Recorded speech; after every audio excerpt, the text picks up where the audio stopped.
Good morning and welcome to the Rural Community Action Assembly on Farm and Agricultural Business Transitions. We are ecstatic that you all are able to join today. My name is Philip Jones. I am a Community Engagement Associate at the Federal Reserve Bank of Philadelphia. This meeting is the only Rural Community Action Assembly we'll be having this year. This is a series that began back in 2020 and focused on actionable research and programmatic models to promote strong and equitable workforce and community economic development in rural Pennsylvania. So we've heard from stakeholders in rural communities that farm transitions and succession planning are crucial for the sustainability of the agricultural industry and rural communities. As our workforce ages, there's both a need and an opportunity to ensure that farms remain productive and financially viable across generations. Finding innovative ways to attract and, more importantly, retain a workforce is a top priority when considering workforce development issues in the agricultural industry. We are excited to learn from leading experts on research, initiatives, and programming to better understand how communities can equip themselves with the knowledge and resources to support strategic and successful planning to preserve our region's rural economies and agricultural heritage. Next slide, please. So, before we start today, I'd like to go over just a few guidelines and some general virtual housekeeping tips to ensure that our meeting today is as informative as possible. First, the information and analysis and conclusions set forth are those of the presenters and do not necessarily reflect the views of the Federal Reserve Bank of Philadelphia or the Federal Reserve System. Please share your name and organization so that the panelists and audience members can see who is participating. And please use the Q&A box to ask questions and offer comments. You'll have the option to submit your questions or comments anonymously as well. Please be sure to mute your mic when you're not speaking. If there is noise coming from your location and you are not speaking, your mic will be placed on mute for you. Also of note, today's assembly will be recorded. The presentation will be shared with slides after the assembly. Finally, a survey evaluation will be available immediately after the assembly. We ask that you share your thoughts and comments about today's presentation to inform future assemblies. Next slide. Today, our panelists will provide a brief presentation to share their expertise. After every presentation, there will be a very brief opportunity for speakers to answer one or possibly two questions. The presentations will then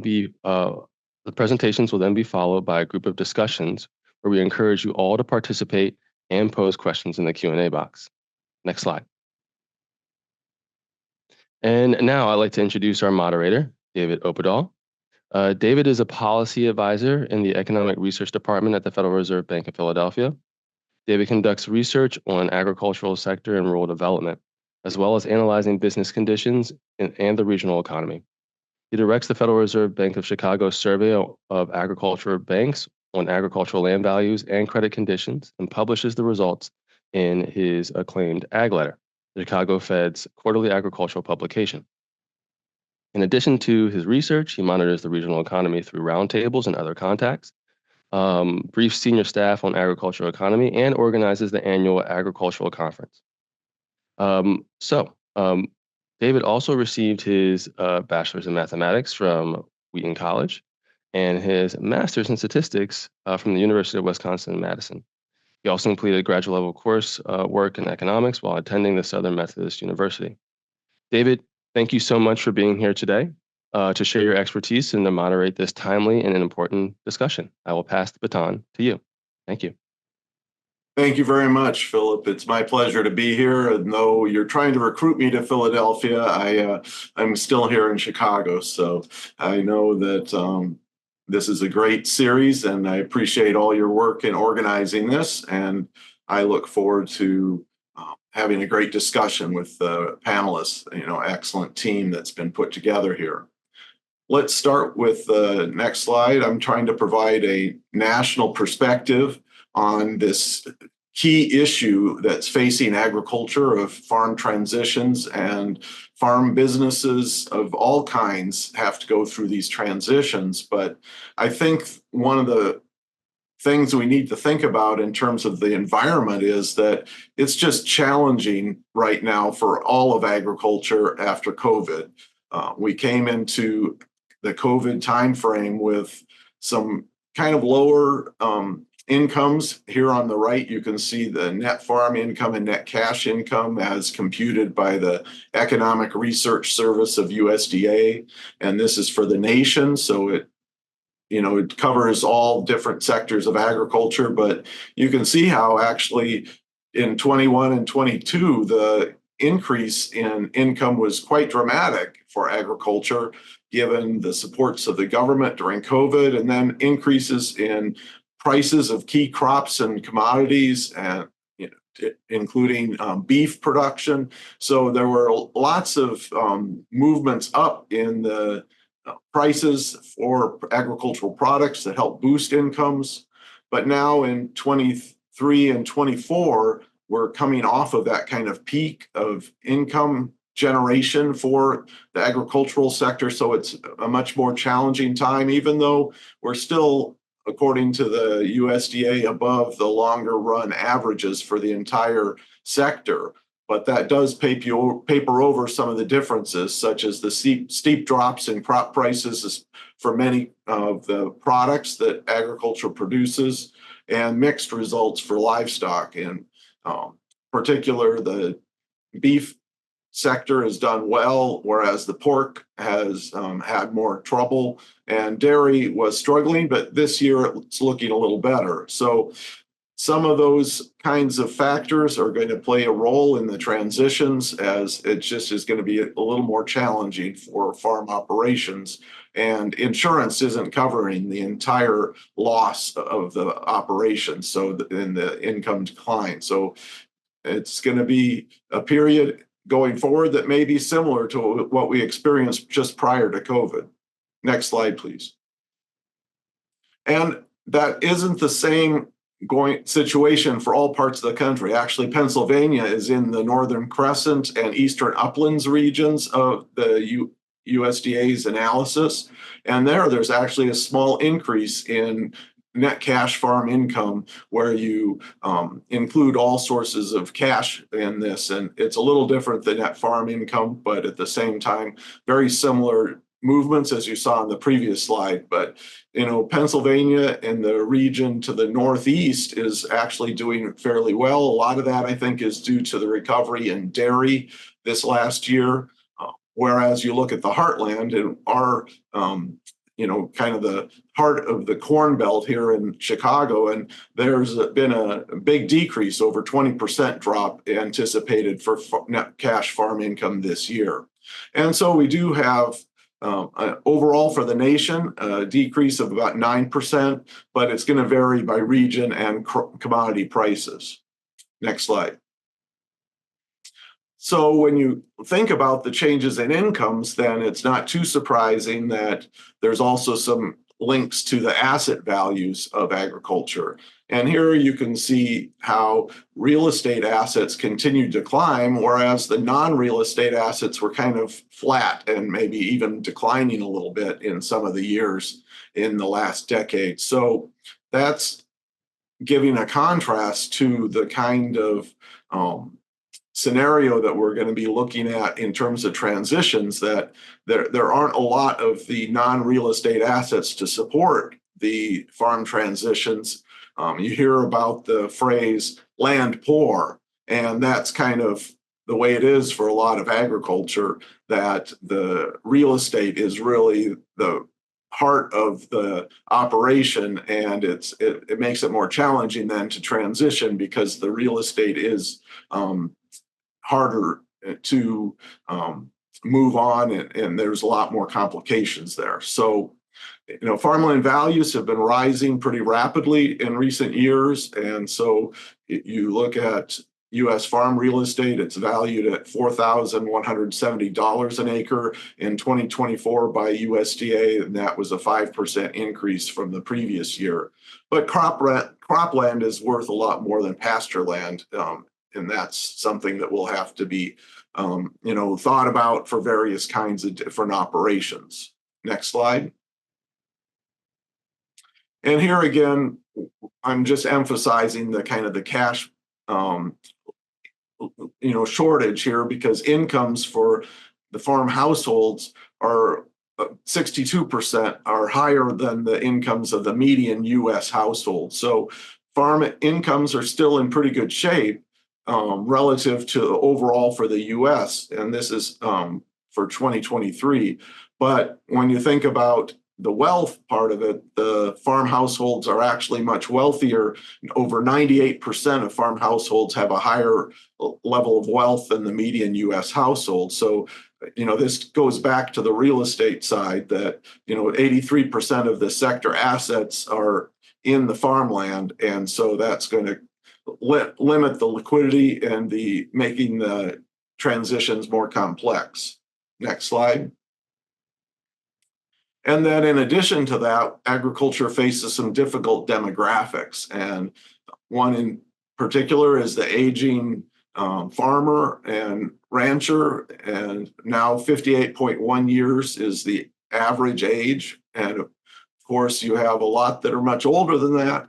And so that's going to be a factor in farm transitions that, it's getting to be that those transitions are going to happen at a later period as people live longer, and that brings in more generations below. And so it can make it more complicated when you're trying to transition from someone that's quite elderly to someone that's maybe middle-aged, and then they already have some children that might be wanting to get into the farm operation.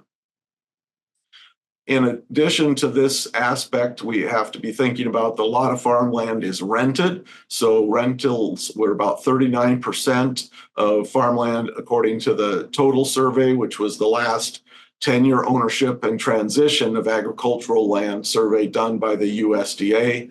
And 36% of farmland was inherited. So over a third of farmland is being inherited typically. And so it is a challenge then to deal with those that inherit the land but aren't farmers and want to rent it out, but then also those that are interested in continuing the farm operation and maybe have siblings that are not interested. And so how do you manage that? And so that's presenting some real challenges for agriculture.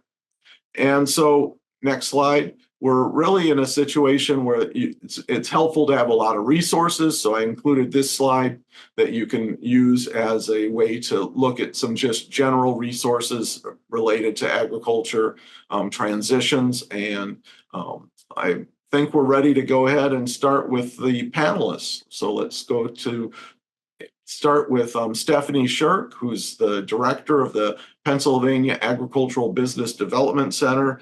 And as that director, Stephanie forges strategic partnerships and champions the value of farm business planning and growth initiatives within the agricultural sector.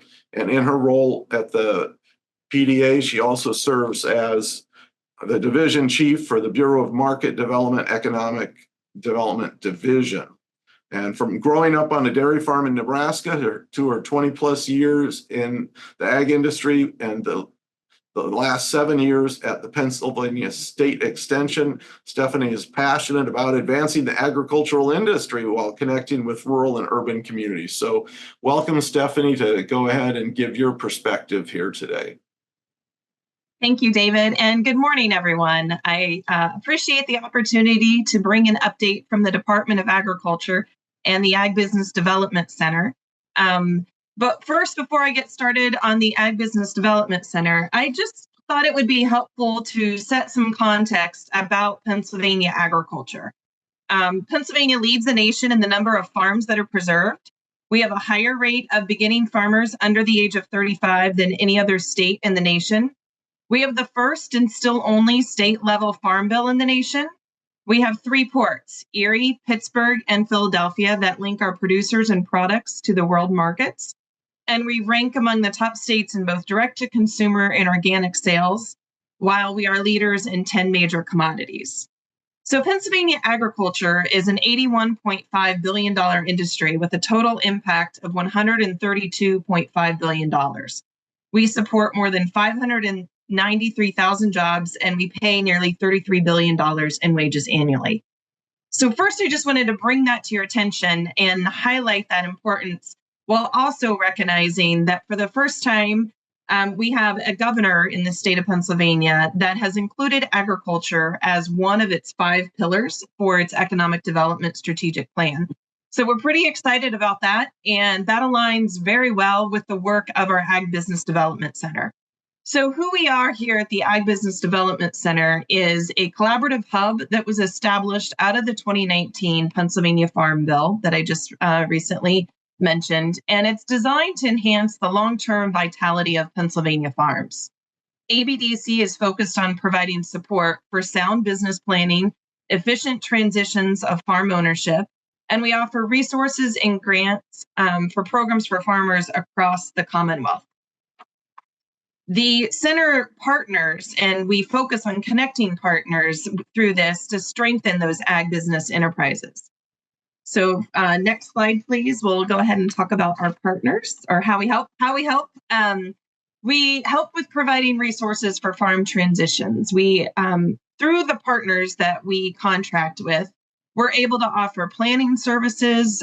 We work closely with our Farmland Preservation Department and the Clean and Green, which is a tax credit initiative for farms as well. We provide risk management education. As David mentioned, the insurance doesn't cover all of that loss. And so in Pennsylvania, we've got a unique situation with a lot of the culture of our farmers don't participate in the USDA crop insurance programs. And so it's really important that we continue to educate regarding risk management and risk mitigation. ABDC also offers support for beginning farmers. We do this through collaborative efforts, both with the other bureaus or other departments within the Department of Agriculture, but then also with our Department of Revenue and also Pennsylvania's Department of Community and Economic Development. And this is through 3 different programs with our Beginning Farmer Tax Credit, the Beginning Farmer Realty Transfer Tax Exemption, and the Next Generation Farm Loan Program, which offers low interest loans for those farm transition transactions. We also offer financial assistance through various grants, and we help provide access to leading industry partners for economic and business development.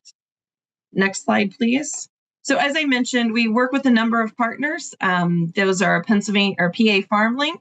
They work to link senior generation farmers with those incoming farmers to find a good fit, as well as offer other educational resources. They've got quite a resource hub, and they work through the farm transition program as well.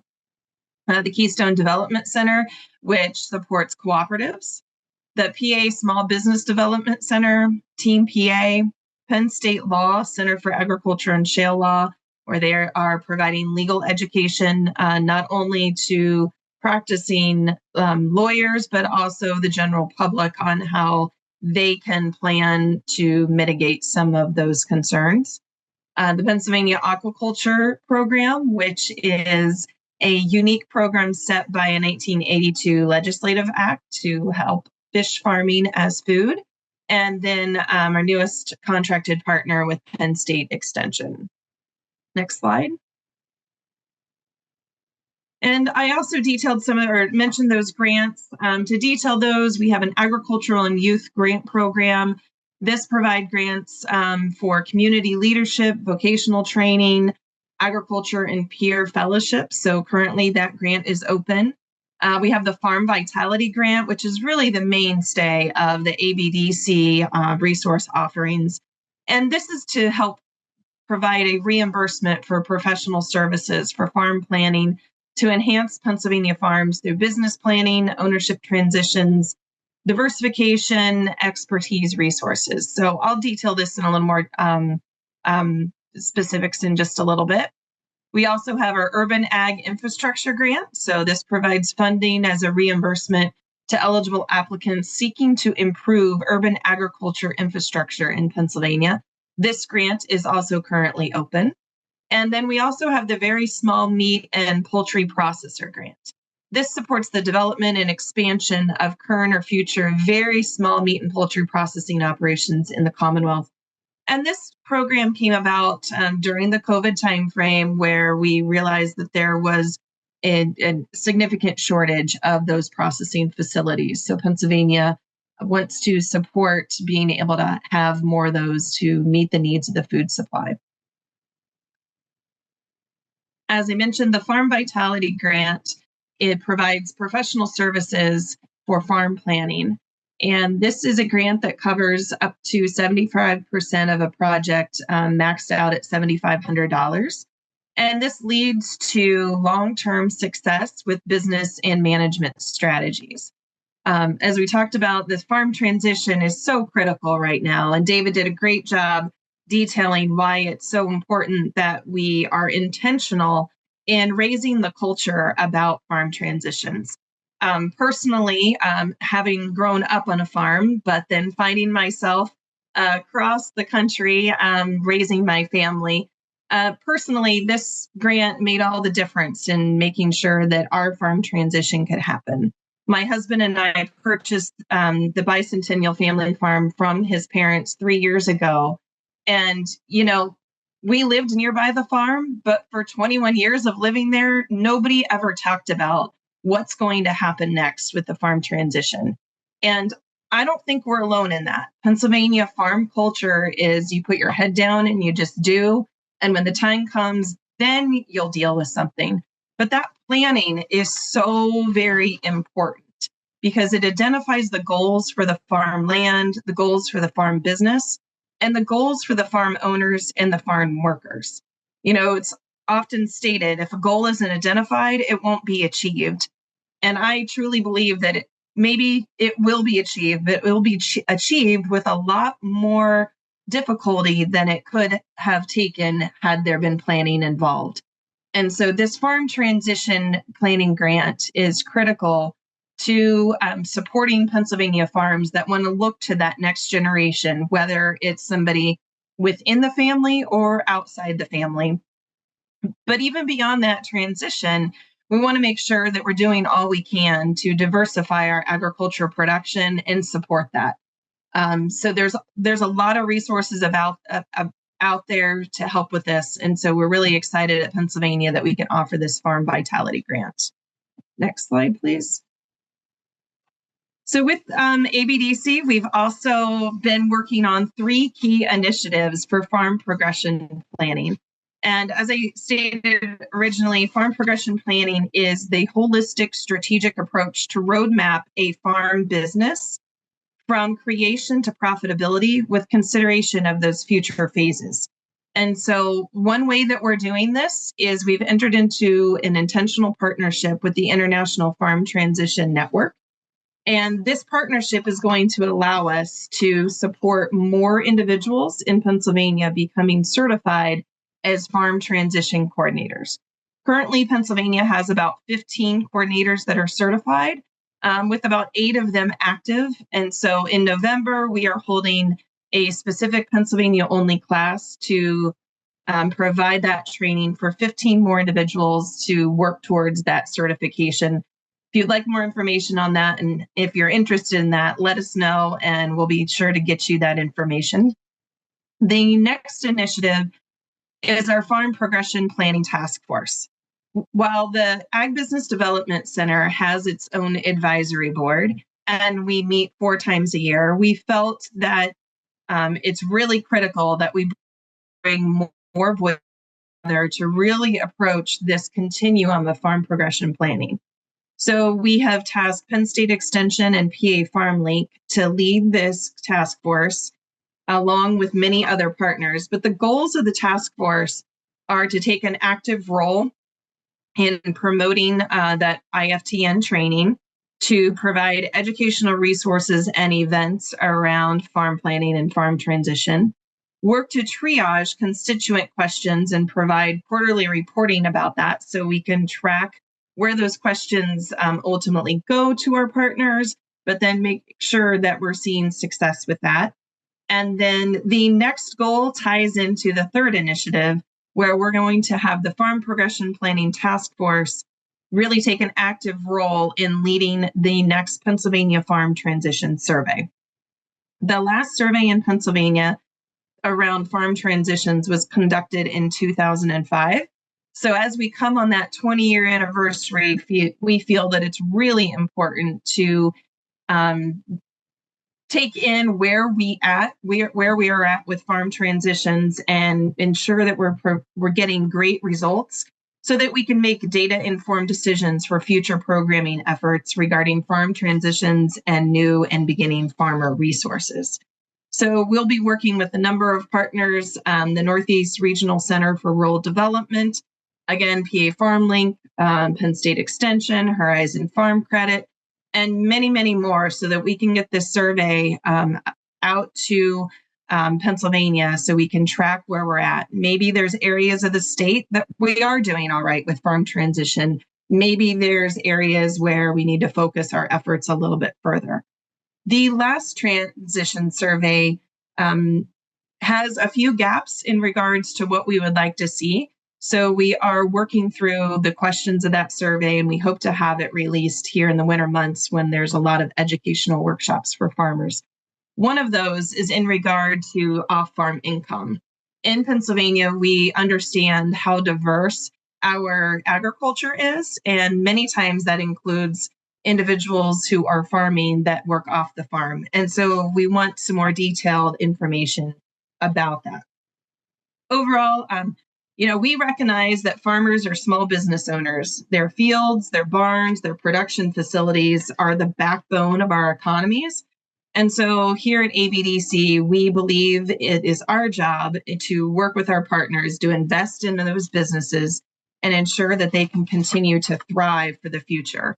And farm progression planning is going to be one of those resources and tools that we work to ensure that happens. So thank you for the opportunity to share a little bit about what we are bringing to the state from the Department of Agriculture, and I'll welcome any questions. Thanks a lot, Stephanie. That's a great start to our panel, and I just wanted to emphasize your mention of off-farm income because I didn't say anything about that in my opening part, but it is a huge thing for U.S. agriculture that, a majority of the small farms, all their income is from off the farm, and they might actually, on average, lose income in their agricultural endeavors. So that is a very key factor, especially when you account for the benefits that the off-farm income might also bring, like health insurance for agriculture. So those are important, factors. Are there any particular questions? I guess we do have one. Are realtors and estate attorneys receiving this education? I guess is the, who's getting this kind of education about farm transitions that you're referring to? Absolutely. So we do believe that those estate attorneys and lawyers are receiving information as through our partnership with the Penn State Ag and Shale Law Center, but we have identified those realtors and the Real Estate Association in Pennsylvania that is a target audience that we want to bring this education to them. Additionally, we understand that agricultural land appraisers would be another resource that we want to make sure that they're receiving this information about as well. So I really appreciate that viewpoint from our questioner. Well, thanks a lot, Stephanie. We'll bring you back in for the final discussion, but I think now it's time to move on to our next panelist, who is Hannah Smith Brubaker, the Executive Director of PASA Sustainable Agriculture, and she is passionate about forwarding PASA's mission to cultivate environmentally sound and economically viable, community-focused farms and food systems. And she fosters collaborative relationships with organizations that share the mission and ensures that sustainable farmers are represented in critical conversations with stakeholders. In addition, Hannah runs Juniata View Farms, a pasture livestock farm overlooking the Juniata Valley in rural Pennsylvania. So she brings that experience as well as having led the Pennsylvania Agricultural Deputy Secretary role. So she's got a lot of experience, and we want you to give that, here to our audience today, Hannah. Thank you for joining us. Thank you, David. So PASA Sustainable Agriculture is a Pennsylvania-based 501c3 nonprofit that cultivates sustainable and equitable farms and food systems across the Mid-Atlantic, Northern Appalachia, and the Northeast U.S. So for more than 3 decades, we've worked with our network of over 20,000 farmers, change makers, and food systems professionals to advance sustainable agriculture with our advocacy and programming centered on farmer-driven training and education, research, and community. And I'll just point out our website, pasafarming.org, where you can get a lot more information. PASA offers farmer training, outreach, and development, including several apprenticeship programs that we feel better prepare farmers for running their own businesses. Those include a diversified vegetable apprenticeship program and a dairy grazing apprenticeship program. We also offer several mentorship programs, certificate programs, for example, in agroforestry, which is a growing area of interest for farmers. We hold field-based and virtual events, and then our annual conference in Lancaster, Pennsylvania attracts about 2,000 attendees every February, and we invite you all to attend. We also offer farm-based research. So this is farmers conducting research on their own farms. Our landmark soil health benchmark study, a financial benchmark study, and a nutrient density study that's connecting the nutrition of food to the health of the soil. We offer farmer technical assistance through climate smart farming and marketing, transition to grazing, and urban ag technical assistance. Food systems equity and resilience through our farm and food worker relief program and food shed mapping project. And then finally, our sustainable agriculture policy. This includes Farm Bill organizing, our Farmer Advisory Council, and many state and federal issues, some of which I will mention here today. We all know that farmland loss is a huge issue facing today's generation of young farmers. In terms of access to land, there's this very sobering statistic that currently seniors aged 65 and older own more than 40% of the agricultural land in the United States. And so this suggests an impending transfer of more than 370 million acres of farmland in the next 2 decades. All of the transition support that David mentioned, that Stephanie mentioned, is going to be so important. And certainly along with that, diversifying the land access tools and strategies that we use. One of the most recent developments that we've really been investing a lot of energy into is cooperative and collective land ownership, which really is one of the few pathways left for young people who aren't inheriting a farm to be able to farm. Access to capital. You all are very well aware of this. Having access to financial lending institutions that understand today's farming is very important. Addressing risk management needs, like some banks, like here in Pennsylvania, Ephrata National Bank, are starting to take farm practices like perhaps you're certified organic, you do conservation farming or other strategies for climate mitigation into consideration as risk management tools. And then, of course, there's the formal training programs, like I mentioned, that are offered through PASA. A person might not have an academic degree, although a lot of young farmers are coming into farming with an academic degree and the associated student loans. But looking at some of these training programs where the person has actually spent time on a farm and is learning under a mentor, considering that as risk management as well for a lending institution. And then, of course, there are the historically underserved and unserved farmers. This could include people for whom there are language barriers, cultural barriers, perhaps based on historical racism or their immigration status. Another piece to this is distrust of government and institutional entities. And This often includes farmers who did not in the 50s and 60s go the conventional route. For decades, they perhaps weren't even considered farmers by USDA because of their size or their practices or their gender. For myself as a farmer, even 10 years ago, when I would go into a USDA office, they would say, really, we can't help you until your husband comes in. I don't have a husband, so that was a little tricky. Now, I will say today, I have a great relationship with my USDA office and an agent who's very well versed in conservation agriculture. But early on, it was quite a feat to secure a loan. Depending on where people are farming today, this can still be a constraint. Our apprenticeship programs are rigorous, and they take into consideration business planning and preparing to work with a financial institution. We recognize that farm workers are really just landless farmers. And this quote from the Farm Worker Association of Florida is very poignant. They bring a wealth of knowledge and experience that we need to build upon. What they don't have is access.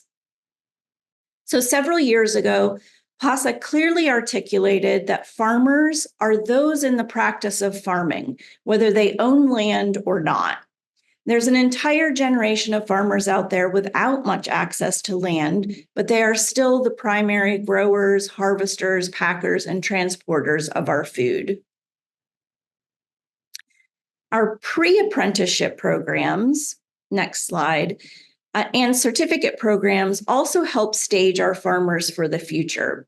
According to the National Young Farmers Coalition, regardless of geography or whether they grew up on a farm, finding secure access to high-quality land is the greatest barrier faced by farmers and aspiring farmers, and the number one reason farmers are leaving agriculture. And we know that access to land directly determines who has the opportunity to succeed in agriculture, and public policy has defined and continues to shape how land is used, who owns it, and the way in which it changes hands. Next slide. A couple of other programs that we offer are through our Climate Smart Farming and Marketing program, which really prioritizes underserved farmers. It provides access to capital through participation stipends and advanced practice implementation payments. This really is like a bit of a research study for USDA. They're farming out some of the things that they've traditionally done and asked nonprofit and for-profit organizations who already have the local ties to see how well they can do those same services. And we'll be reporting back to them in 5 years. And then lastly is the Working Lands Climate Corps. This is a new program under the Biden administration where we have 6 AmeriCorps participants who will receive technical training and gain access to career pathways through climate smart agriculture. I'll quickly mention a couple of our pieces of advocacy work. Stephanie mentioned the PA Beginning Farmer Tax Credit Program, also advocating for lending transparency, eliminating barriers to cooperative ownership models, secure land tenure for urban producers through the urban ag incentive zones, and advocating for improved access to land and credit in the federal farm bill. And there are quite a few federal bills right now that are being considered that could be helpful if they were passed. That's the Farmland for Farmers Act, Increasing Land Access Security and Opportunities Act, the Farmland Access Act, and Farm Transitions Act. And these are current bills under consideration that for the first time really are addressing some of the most important needs facing young farmers. In terms of our sort of cross collaboration with other entities, in terms of our apprenticeship program, we're working with the Department of Labor and the Department of Labor and Industry. That idea of on-the-job training obviously is vital for farming. recognition of the true values of formal training programs in agriculture. And so making sure that we're setting those graduates up for success, either through bonuses or loan forgiveness, student loan forgiveness, even zero interest startup loans and funds, and other types of financial support that really stand in the way of them getting started in farming. Support for enhanced comprehensive farm transition and succession services, which Stephanie mentioned, and then advocating for better land opportunities through that Pennsylvania Beginning Farmer Tax Credit. A few considerations specific to the banking industry. Next slide. In May of this year, 132 organizations, as well as members of the U.S. House Agriculture Committee, the House Committee on Financial Services, the U.S. Senate Committee on Agriculture, Nutrition, and Forestry, and members of the U.S. Senate Committee on Banking, Housing, and Urban Affairs all co-signed a memo in opposition to weakening, overturning, or exemptions to Consumer Financial Protection Bureau Rule 1071. Section 1071 is pro-farmer. Young, beginning, and small farmers have consistently demanded more transparent and fair markets. Having accurate and public data concerning the demographics primarily served by agricultural lenders will help farmers and consumers make better informed financial decisions. Section 1071 is pro-market. The data required by Section 1071 will help lenders, and we hope you're all leaders, identify unmet credit needs and expand to new markets, especially in underserved and rural communities. And this rule contains no mechanism to penalize lenders based on the demographic data provided. And so collecting that loan demographics, because this is not a new concept, we know that representation really matters. I'll just mention here quickly, next slide, the National Young Farmers Coalition 2020 report on land policy towards a more equitable farming future. This is a fabulous report. It's 31 pages. I urge you, it's online, to take a look at it. As a lender, these will be very important things for you to consider. What's outlined there is that we need policy change that eliminates inequities in land ownership and access, protects farmland for producers, facilitates appropriate, affordable, and secure land tenure, and supports farm viability and transition. Really a fabulous report. Next slide. Also outlined in that National Young Farmers Report is heirs property. And if you're not familiar with this concept, I really urge you to become familiar with it.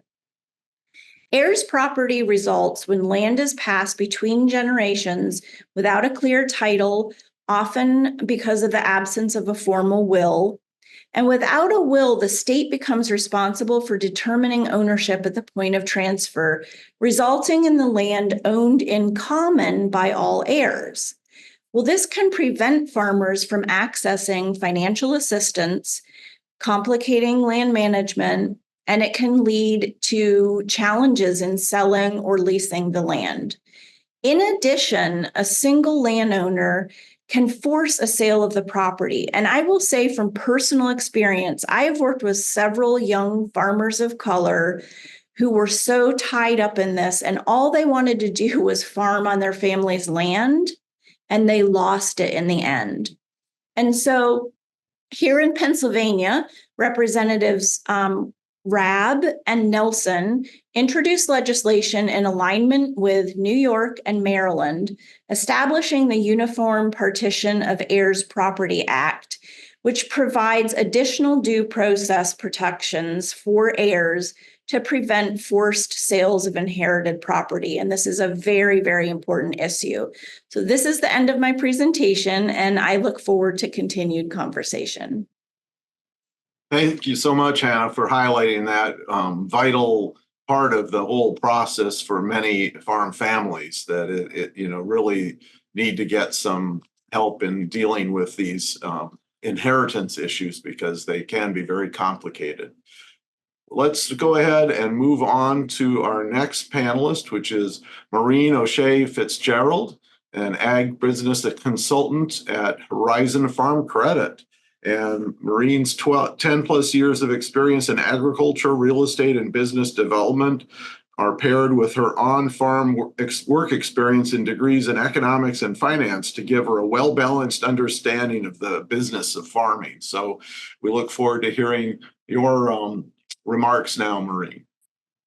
Thank you, David. And thank you, Hannah and Stephanie. I mean, great presentations, and I'm a little nervous to follow up on them. I had a lot to add to those, but I will stay on track and keep to my own slides. But thank you both. So like David mentioned, my name is Maureen O'Shea Fitzgerald. I'm an agricultural business consultant with Horizon Farm Credit. So I am not the lender that some of you may be familiar with. I help our businesses on the operation and business side of their different entities and their farms. So briefly, I just want to talk about the Farm Credit system. Farm Credit is, as you can see on the map here, a nationwide system. There are 4 regional farm credit banks, but 60 locally owned farm credit associations. And ours here in the Pennsylvania, Delaware, Maryland area is Horizon Farm Credit. Each is governed by a local board of directors, and these are elected by the borrower members. And that is, due to the fact that we are cooperatively owned. So each borrower is actually a member owner as well. We were created in 1916 by the U.S. Congress. So we are federally regulated, but we are not funded by the government any longer. More than 1/3 of the total credit needs by U.S. Ag are met by the farm credit system across the country. So like I mentioned in my initial introduction, we're not only providing loans and credit for real estate, farms, commercial, rural home mortgages, but we're also providing financial services. And we'll talk a little bit more about that today, but some of that includes record keeping. I would call it more transition planning than estate planning. It's part of the estate plan, but it's more focused on the operation, appraisals, crop insurance, you name it. We can probably provide it as long as it relates back to farming in some way. And just one side note, Farm Credit does not take deposits. So we are not your classic institutional bank. We are more lender focused. Next slide. Yep. So up on your map, up on your screen, you'll see the map of the Horizon Farm Credit territory. So as I mentioned, of those 60 associations across the country, Horizon Farm Credit is the one that covers our region here in the Mid-Atlantic. So we have currently at Horizon, we have 20 offices and we cover 100 different counties. I'm not going to go through all the details about our loans here, but you can see that we are one of the largest ag lenders on the East Coast. And as I mentioned, we've been lending for over 100 years. It's a cooperative structure. So you're a member and an owner, and not just a customer. So your voice is heard throughout our organization and our different initiatives. As a cooperative model, we do offer patronage refunds. So every April, some of the profits go right back to our member owners. And like I said before, we're more than just a lender. So we're not just doing loans. We're there every step of the way for a farm business's needs. And if you are currently not a county on this map, I know Philip had mentioned to us earlier that some people were chiming in from all over the country. Farm Credit probably covers your region, so please feel free to reach out to me still if you have questions or additional comments, because I'm happy to help connect you with the right people, and maybe we can help even within the Farm Credit system as Horizon. So I want to talk a little bit about how we're different and some of the challenges we're seeing out there and how we're addressing those challenges. So as the previous presenters have mentioned, cost of land is a huge problem that we see developing for our next generation farmers. So, with that, we offer a few programs for young beginning and small farmers. And the first of which is our Grow Ahead program. So some of the challenges that we see across the board next to cost of land is low or no, low credit scores, no collateral, low or no down payment, little to no experience writing a business plan or financial projections, which often are needed for a new loan for a new operation or an entity. So in our Grow Ahead program, which is the first one listed up there on the screen, there's a couple different loans within that Grow Ahead program. And That program is specifically designed for young, beginning, and small farmers, and it offers relaxed underwriting requirements, customized loan terms, discounted pricing, or reduced fees. We often collaborate with FSA on their loan programs and other state or regional lenders. And then the loans are still eligible to receive that patronage that I had mentioned previously. So our Grow Ahead program makes it a lot more flexible and a lot easier for young beginning farmers, maybe with little collateral or down payment to get loans and to get financing to help fund some of their either their land or their operating capital projects that exist within their budding business. We also offer 2 different grant programs. The Jump Start program is for farmers that are going to start a business in the next 2 years or have started a business in the last 2 years. So 0 to 2 years of farming experience. And we offer 15 $10,000 grants in that program. And that program is that application is a 3-step application. So first and foremost, we have the actual grant application, which is a series of questions that you complete. We do require a business plan. So that's part 2. You have to have a completed business plan to submit with your application. And then the third step of that is our Ag Biz Basics, which you'll see in the next section there is an educational course that we offer. And that is offered for free for the grant applicant, but they do have to complete it in order to fulfill their application requirements for the grant. And the second one, the Farmers on the Rise Award, is much more of an award than a grant. We offer 10 $10,000 awards, and these are both once a year.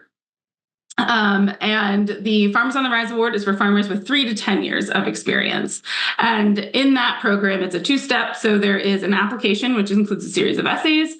And then the top 21 selected through the judging committee will come in for actually in-person interviews, and then they interview. So it is a competitive award. And that both of those are to help jumpstart, capital investments or really anything. They're very open in terms of what you can use the money for. So those programs are, again, specifically designed for 0 to 10 years in farming. They could even help with down payments on loans. It's a very, very flexible grant or award program for both of them. So additionally, we offer some educational courses. Aside from the 2 courses you see up there that are offered pretty much on an ongoing basis, Ag Biz Basics and Ag Biz Masters. Those 2 courses offer insight into financial literacy on the farm. So record keeping, filling out your financial statements, balance sheets, income statements, profit and loss type things, as well as how to write your business plan, how to set SMART goals, basically all the things you could need in order to get a loan as a first-time farmer or borrower. In addition to those courses, we also offer webinars throughout the year. And we're really trying to offer 1 a quarter at this point. So about 4 webinars a year, sometimes a few more, sometimes a few less. But we are always trying to educate our consumers and make sure that our young, beginning, and small farmers are feeling confident and comfortable in their business plans. And finally, we offer business services. And these business services include our crop insurance agents, our accounting officers, and our accounting officers offer services such as year-end taxes, tax planning, payroll, record keeping. So essentially anything on that accounting, bookkeeping side that you can think of, our accounting officers are offering those services direct to farmers. And then consulting. And consulting is one I want to spend a little bit more time on because that is 1, my role, and 2, where we really talk about the transition of the farm operation. And we see this need across our territory and pretty much constantly. So our consulting services include anything from business planning, which can help our new beginning farmers. It can help our farmers looking to diversify, financial analysis and cash flow projections, market research and marketing plans, financing options or installment sales to bring in the next generation, HR and leadership development, grant writing, and then we also have dairy-specific tools and benchmarking. So on the next slide here, we'll talk a little bit more about those transition planning services and how we help our farmers in the next generation make that transition. So I sort of break it out into 3 phases, the way that I work with my clients. But we talk to the entering and the exiting generations. We set their goals, their core values that guide the business, and their mission and vision statement. From there, we then take those goals and we look at what they plan on doing in the future. And we do a historical financial analysis, but then utilizing those goals and their plans, we project out future financials in terms of cash flow, income statement. And we look at the viability and the feasibility of actually transitioning that farm to, and maybe supporting 2 or more generations at a time based on the needs of the exiting generation. And then that third phase is the operational management transition and the actual transfer of assets. So we look at this holistically from the farm business viewpoint as well as from the viewpoint of both generations. And we consider those goals in that discussion. And then, of course, we assess the legal and tax implications of our plan to ensure that we are prepared for any taxes that could come about with the transition of the assets, and also anything legal that needs to be written up in order to make everything, firm it up. So each farmer at the end of that will receive a written report with a plan, action items, timelines for transition. And this is a living document. So we can work with our farmers continuously, if things change, which they always do, and we can help guide them through that. Because the transition, as most of you know, isn't, one day the farm's yours and the next day it's not, and we're all done. So we do maintain that relationship across the lifetime of the family as needed. And that was all that I had for now. I know we're a little behind on time, so I'll wrap it up.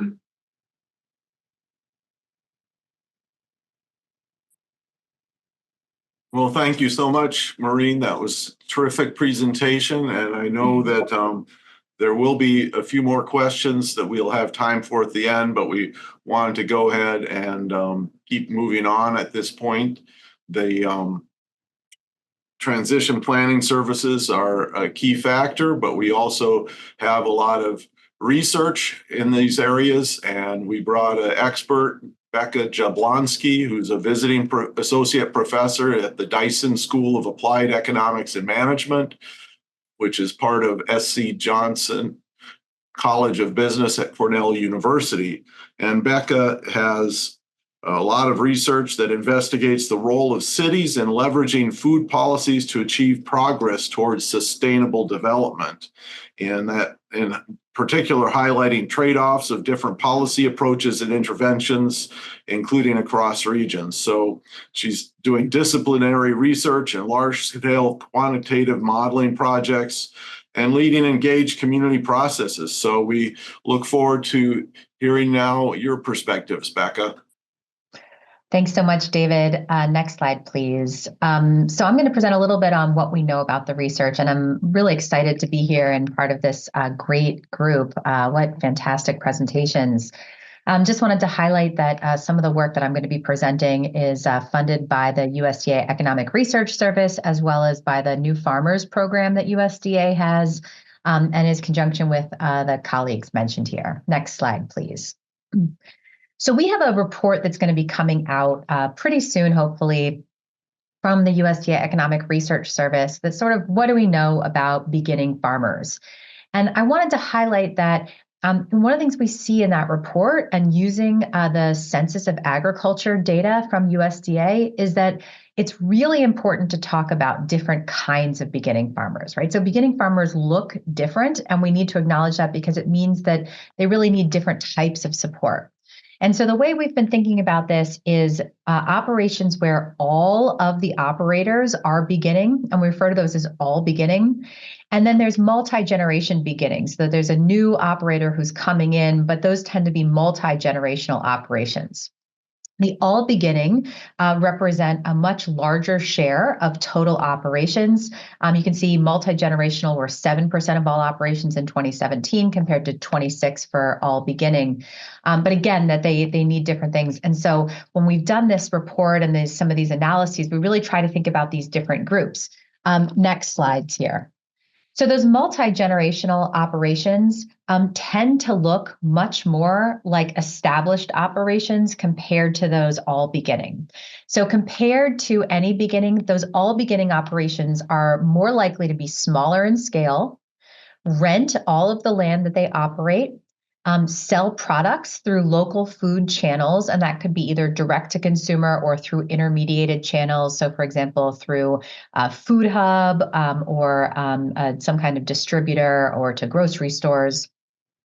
They tend to have fewer farm assets, which of course can have a relationship in the ability to access capital. They have less farm debt, which goes with the above bullet, and they receive fewer government payments. And so they really do look different. And so thinking about how we provide targeted outreach or technical assistance to these populations is really important to think about differently. Next slide, please. And I think that, thinking about differentiated sales, I think presents a real opportunity for these all beginning operations. So you can see that all beginning and any beginning operations actually make up a pretty significant portion of differentiated sales, right? So if you look at, especially compared to all sales, they represent, right, 32% of organic. We can see almost half of value-added sales. About a third of agritourism income, and then about a third of local food sales. So again, they're really important thinking about what those differentiated channels look like and supporting opportunities through those channels as an effort to support those all beginning operations. Next slide, please. So we see that these differences exist, but really the question is, do these differences impact the survivability of those operations? And so to do this kind of research, what we do is we work with we get the data from the Census of Agriculture, the raw data, and we can track individual farm operations over time. So we can look at those farms that existed in 2007, and then we can look at them in 2012, and we can look at them in 2017. And when I talk about do they survive, what I'm really saying is, do they continue to show up in subsequent censuses?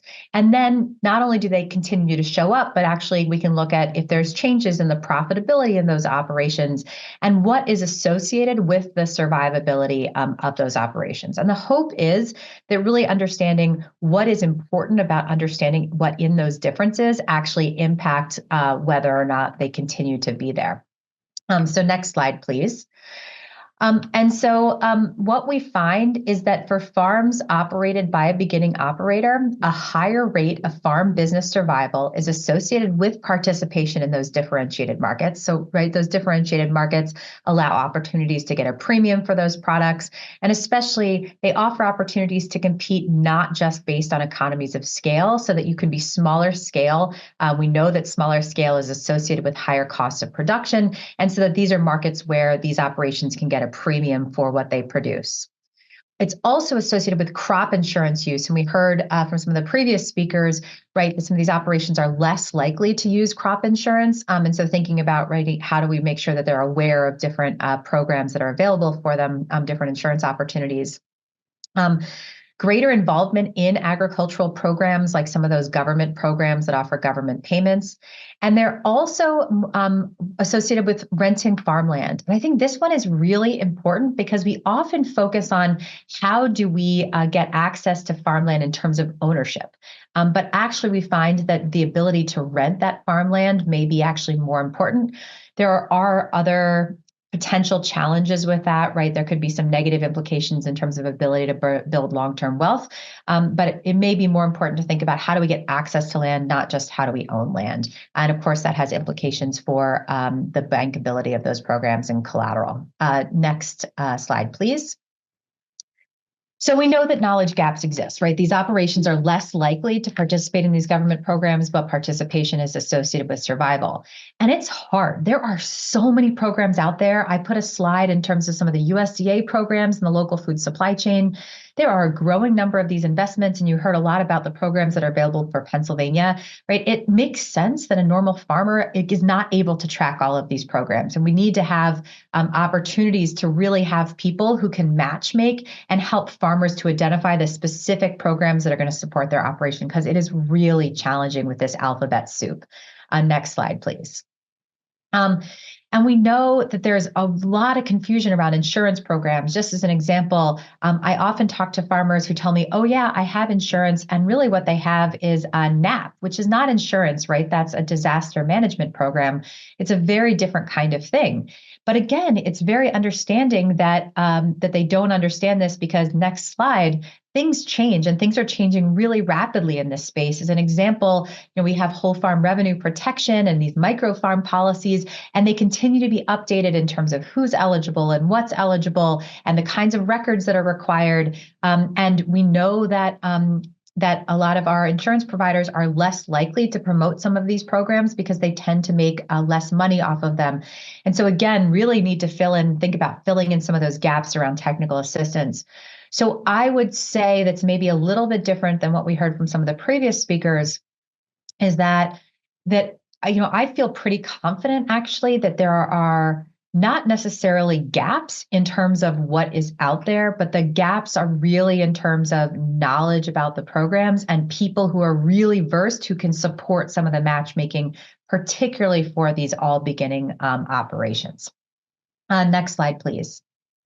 Another thing I really haven't heard that much about, we did talk about off-farm income being important, and I'm also citing some of the information from the National Young Farmers Coalition. But we see that there's these other types of support that are needed to support the entire household and rural communities, I think, if we want to support successful land transition. So things like supporting farmer mental health and well-being, increasing access to affordable housing. We also know things like childcare, right, are really critical. So it's not to say that urban agriculture is not important, but still the vast majority of agriculture is in rural places. And so thinking about how do we make sure that people can live in those rural places, and they're places people want to live, and they're not making sacrifices in terms of access to some of the things that the households need. And then my last slide here is that last slide, please, is that I do feel pretty confident that there are some real opportunities. I mean, Pennsylvania is just doing incredible things. I mean, all of the programs you have available, but also in really thinking about, like, Pennsylvania ranks second in value of total direct sales. I mean, it's incredible that their Pennsylvania schools, 80% are serving local food, right? So these represent real opportunities, especially when I just showed you that those the association between survivability of these beginning operations and access to these differentiated markets. So I really think that there's some incredible opportunities in a place like Pennsylvania, and it's really around helping to support some of these matchmaking opportunities so that these beginning operations or farmers that want to continue to maintain the land are aware of more of these programs and opportunities. Thank you very much. And with that, I will turn it back over. Thank you so much, Becca. It's great to hear. I guess maybe I could have a quick follow-up question with you in terms of, these kinds of matchmaking that you're talking about. Do you envision a certain process, or are you just hoping that various organizations will start doing more of this? And is there kind of a policy angle to that? Yeah, I mean, there are some things that have been funded to try to promote this. So, for example, there's the regional food business centers, and that is a huge investment that the U.S. Department of Agriculture's Agricultural Marketing Service just made, and really to try to make sure that historically underserved or underinvested farmers are more aware of these kinds of USDA programs and opportunities. But you really need people who are well-versed. And I have found that there are gaps in terms of often people who are knowledgeable about the programs are less knowledgeable about these all beginning operations and around opportunities around these differentiated markets, and thinking about sort of how do we do the education for some of the loan officers or some of the insurance providers, right? How do they think about when they're looking at a business plan for someone who says that they're going to get this retail price and can actually evaluate, does this business plan look good? And then what are some of the risk management strategies that are available to them?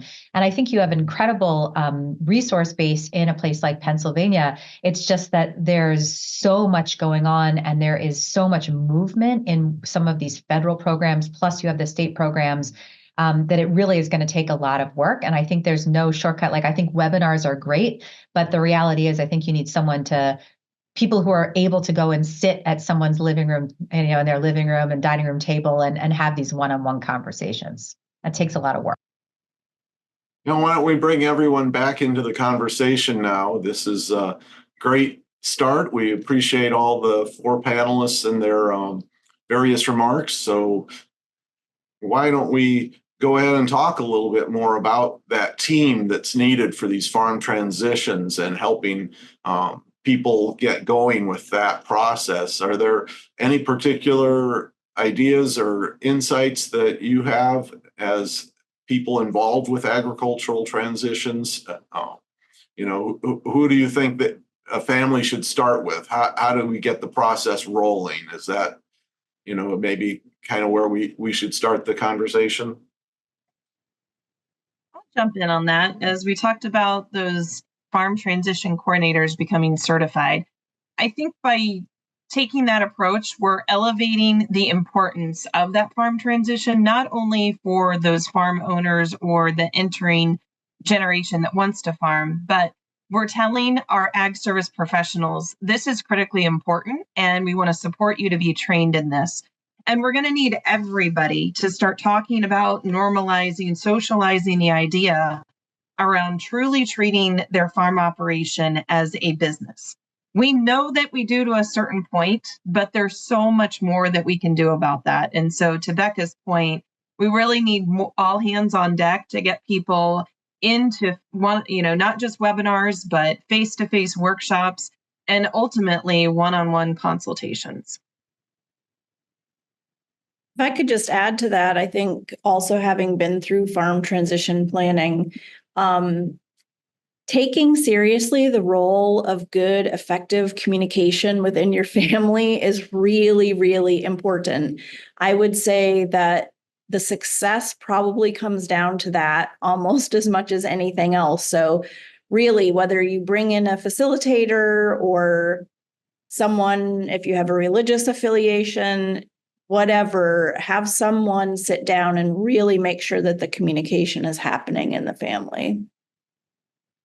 I echo that wholeheartedly, Hannah. And it's that intentionality around it. And it's a very stressful process to undergo farm transition. And as almost every one of our speakers talked about, it takes time. I mean, it doesn't just happen in a week or a month. Many transitions are months long, if not years long. And so you really need somebody listening to all aspects and ensuring that voices are heard with strong communication. And I'll add into got that. A lot of partners that can help in training, that we've got individuals available to assist. Sorry, Marie. Okay. I was just going to add in, communication, like Hannah said, is probably number one, but we also need to listen to each other. We can communicate, but we can also communicate without listening. So I would always say, listen to what other people are saying, interpret what other people are saying. And that's where the facilitator can really come in handy, is kind of being that neutral third party. I have been in meetings where I've had people say, I've never actually told that to anybody before. So I think that third party and that somebody to listen to all sides and all aspects, not that there's necessarily combative sides, but everybody's goals and intentions. And the actual listening part is vital. But sadly, sometimes we do have, people at loggerheads in terms of you have one child who moved away and is not interested in really having the farm be an operating family enterprise anymore. And you have another that is, that's their livelihood, and they've sunk their entire, living into being able to maintain this farm. So the sooner I think that these conversations get started, the better, probably. I saw one example talking about, in the old times, you'd have everybody gather around to hear the will read after someone passed away. And if that happens now, you really are in trouble.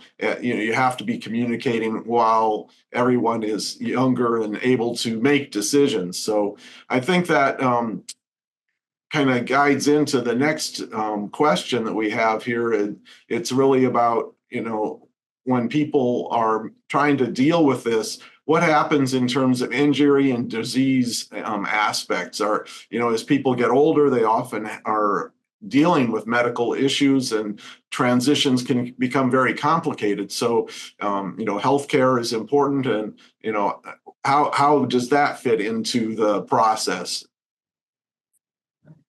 I want to let someone else answer that part. I just want to highlight in the presentation that still the majority of these transitions in terms of numbers are not to the next generation, right? But to these new farmers. And so I think this conversation is super important, but I also think we want to keep in mind about that it's not just about, obviously we have to be able to make those transitions within families work. And takes a huge amount of work that lots of the panelists have much more, it sounds like, even lived experience in this space.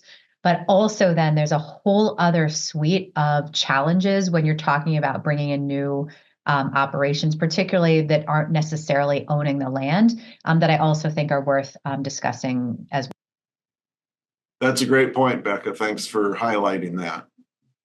Yeah, great points, Becca. And I think when we talk about that medical situation, whether it's disease or what have you, there is the look back possibility that a exiting generation can have their assets considered even up till 5 years if they were ever to need long-term or extensive medical care and resources to be able to provide for that. So when you look back 5 years, there's the potential that exiting farmer could, whatever they did plan or whatever new generation or new operation, if it's not a family that's involved, that's a huge risk to take. But there are tools out there. There's long-term care insurance that can be considered. And even if we don't look at it from a medical standpoint, really teaching our farm business owners that there are other retirement tools that they can invest in outside of that ownership of the land or the assets of the land if they were to sell the land or the business. So I think there's just a whole suite of resources and tools. And that's why it's so important to approach all of this from the holistic strategic approach, from startup to phases to exiting farm business operational work. And if I could, I'll just add 2 nuances to that. One, when we did our farm transition, we actually wrote into our operating agreement that we would be responsible for the care of my in-laws for the remainder of their life. So that also adds some communication things that we need to prepare for. But if you can communicate that 5-10 years before you're planning on transitioning, honestly, if you can do it 6 months ahead of time, is really helpful. And just what is the commitment of the next generation? And then the opposite of that Becca brought up, I have seen so many times when a farmer wants to transition the land to a young farmer who's not related to him or her, cannot let go of their vision of what they want that farm to continue to look like, practices, what they're growing, who they're they cannot let go of that vision. And so that's another piece where having a third party person who's talking through, look, this is a situation where if you want the farm to survive, if you want it to not go into development, you have to support the next generation to have their vision of the future. I can't tell you how many times I've encountered that. You took the words right out of my mouth. I was going to chime in with that exact, giving up some of that ownership of the operations, giving up some of that control is a huge part. And that's family, non-family. That's a huge part of the conversation that we're always having with our producers and our clients. So true. The culture is a farmer's identity is so ingrained with farming that they don't know what their worth is sometimes if they're not involved in that farm operation. So it comes back to a mental health aspect, both for the exiting generation and the entering one, of how stressful how culturally bound farming can be, and that normalizing some of these ideas is so critical if we're going to see change management across what farming and agriculture looks like going forward. I think the next question that we have from one of the audience members is really, related to this in some ways, and that's the question of equitable distribution of assets in family farm transitions among the estate heirs. And what kind of guidance do you have for these kind of complex situations where, you ask the question, is equal fair? We start with that. We start with the owner generation, and we ask, do you intend to give equal value as a dollar value or equitable distribution of your assets? And that is part of our phase one, right? We have that conversation right out the gate. And I've even had farmers say to me, can you have that conversation with my child or whomever if they're not planning on being equal in dollar value? And sometimes we take that burden on for them. But really, it's up to that owner generation, how they want to do it, and then how you approach, the siblings or whoever with the inheritance would go to. So we start with that because that is a huge part of the conversation from day one. I'm teaching farm business management at Cornell this semester, and I would say, it's at least 2/3 of my students are from farm families, and they're really trying to think about how to save the family operation. And I would say in most of the cases, what the problem is that the older generation, or in the past previous couple generations, they split up the farm equitably, and now nobody has enough land to actually make it work or enough assets to actually make the farm work. And so, I think it's going to be what the older generation wants to do and how they want to do it, but actually also having a conversation with them that involves business planning to think about, if you split it up in this way, what does that actually mean for your children and the potential to have a viable operation, is something that I don't see enough folks actually do. Along with that, Pennsylvania, as we said, Pennsylvania leads the nation in the number of preserved farms. So there's many families that they will approach it with equitable split, that maybe a non-family member will receive those development rights dollars, and the continuing farming child gets the land. But then you're strapped, right? You don't have any of those extra resources to invest. So I think that's something to consider. Additionally, we do have a lot of programs, whether it be federal or state, to support conservation efforts, other grant dollars, normalizing the idea that there should be business plans involved if those monies are going to be shared out, so that we make sure we're getting a solid return on our investment is something that, we've got conservation plans that are required. We've got nutrient management plans. Let's start talking about how valuable those business plans can be as part of the farm transition plan. And if I could offer just one more, this is such a great conversation. Accept that what you plan for likely will be the thing that isn't going to happen, but all the things you've learned during that planning process are going to serve you very well. In my case, tragically, as not long after we transitioned the farm, my father-in-law was killed in a tractor accident on our farm. That changed everything. Siblings who thought they'd never move back to the farm were moving back to the farm. There were implications for people's marriages. It just, so many things can happen. It's like any other sector of life. So you can plan, and it is important to plan, but many other things can happen than what you plan for. It's that process of working together that's going to be valuable in the end. So it comes back to, back to Becca's point, the viability of the transition. What are the goals? What are the intentions? Are we gifting assets? Are we buying them? Is it an installment sale?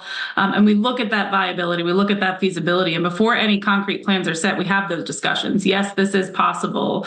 No, this doesn't look very good, or maybe we should look here. And then I think that's a great point that Hannah just made. I mean, it's the process of walking through all of those steps, either with your family or with, whoever you're transitioning to, that gives so much value. I mean, so many people are looking at their businesses now in ways that they haven't before once they start working with us, because maybe they didn't pay that much attention. It was kind of grinding and going with the flow every day. Now they're realizing, where is their cost of production? Are they even making the profit they are? Maybe they're making much more of a profit than they thought they were. So it's that holistic viewpoint again that is really important.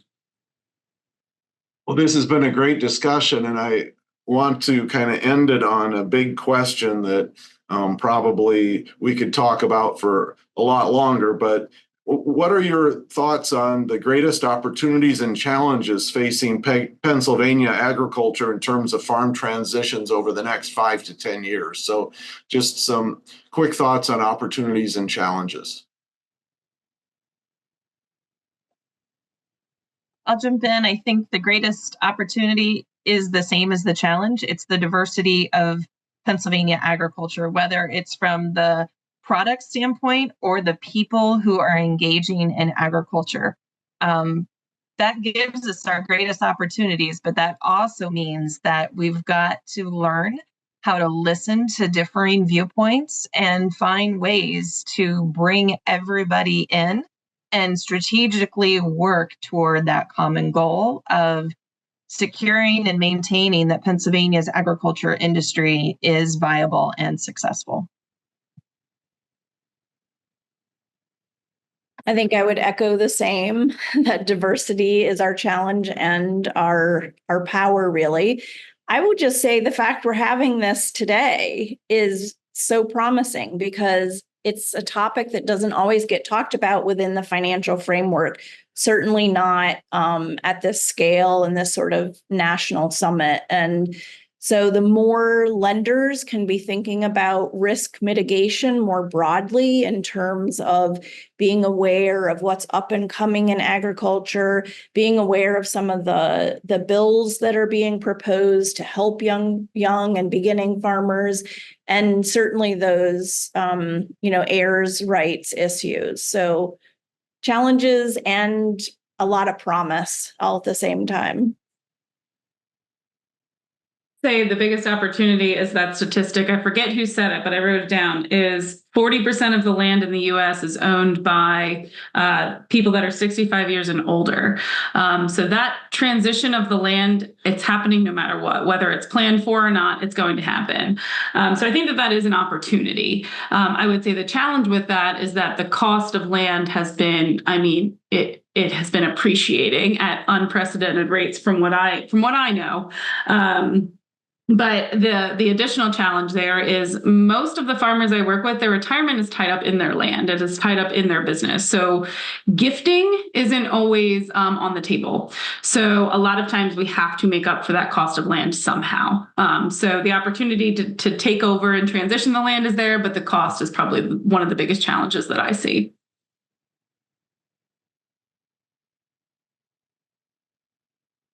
Yes. I agree with everything everyone said.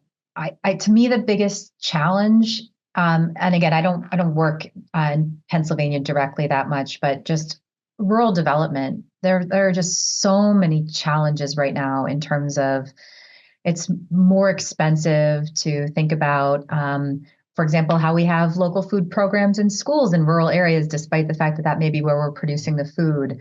Or still finalizing broadband infrastructure to facilitate, off-farm employment. So I just think some of these challenges around rural development, I think it's wonderful that we're putting money in as a state and then nationally into urban agriculture, but that is not going to be where the majority of agriculture sits. And so really thinking about those opportunities, the challenges around rural development and how we make rural communities vibrant into the future.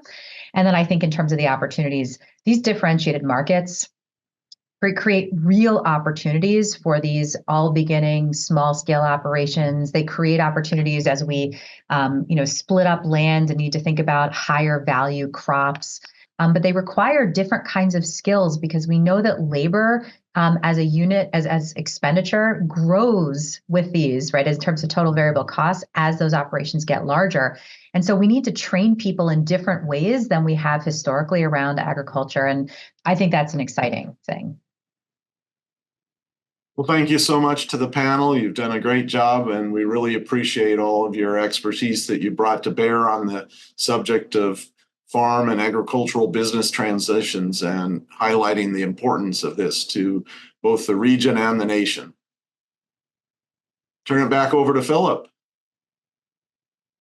Thanks, David. And again, thanks so much for our panelists here today. As mentioned at the top of today's convening, this is our only Rural Community Action Assembly for this year. We hope that our audience members have found these presentations in the past and today informational and useful.